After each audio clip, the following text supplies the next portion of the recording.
Jake had always loved hiking in the dense woods near his home. One crisp autumn afternoon, he decided to explore a new trail he had discovered on an old map. The path was overgrown and rarely traveled, which excited him even more.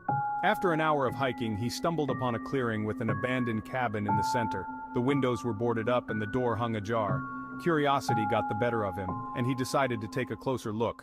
The inside of the cabin was dark and musty. Dust motes danced in the beams of sunlight filtering through the cracks in the walls. On the floor, Jake noticed an old weathered journal. He picked it up and started reading. The journal belonged to a man named Thomas, who had lived there decades ago. The last entry sent a shiver down Jake's spine. The whispers are getting louder. I see their eyes watching me from the dark. Tonight, I'll end this. Just then, Jake heard a faint whisper. He spun around, but the cabin was empty. He felt a chill run down his spine and decided it was time to leave. As he stepped outside, the forest seemed eerily quiet.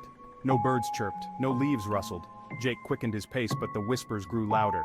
Panic set in, and he broke into a run. The trees seemed to close in on him, and the path twisted in ways he didn't remember.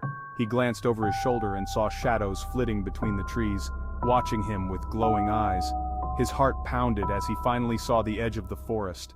He burst through the tree line and into the safety of the open field. Gasping for breath, he looked back one last time. The forest was silent and still, but deep in the shadows, he saw a pair of glowing eyes watching him.